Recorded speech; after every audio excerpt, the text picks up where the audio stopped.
And is there any fundamental problem that war crimes, rather like terrorism, is never defined properly? No, that's not true. Terrorism is defined very properly. I've been writing about terrorism since 1981, since Ronald Reagan came into office and declared that a war on terror would be the centerpiece of American policy. I'd written about it before, but after that there's a huge amount of literature on terrorism, and I wrote about it too. But what I wrote is excluded from the canon for a very simple reason.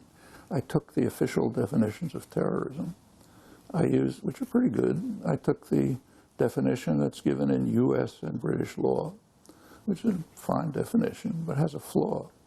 If you apply it, it turns out the United States is one of the leading terrorist states in the world. And since you can't have that conclusion, you have to find a new definition. And for the last 30 years, there have been extensive efforts to find a definition of terrorism. There's academic conferences, scholarly works, and so on, and they're all based on what you just said. There's no good definition. Actually, there's no good definition that defines terrorism so that it includes what they do to us, but doesn't include what we do to them, which is usually much worse. And it is hard to get a definition with that property, but the definitions are fine. They're in the U.S. Code, in British law, they're endorsed by UN resolutions and so on. It's just that they're inapplicable, because if you apply them, you get the consequence I described. Is there any point in international law when countries like the United States, Israel, and the UK can just ignore it? It could change if popular movements within the powerful states compel the governments to stop being rogue states.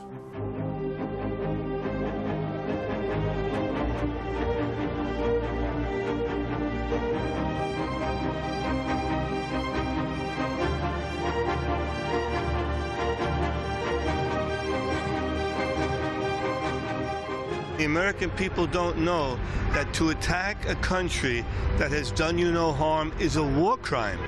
And even threatening Iran by Israel and the U.S. all the time is a violation of international law.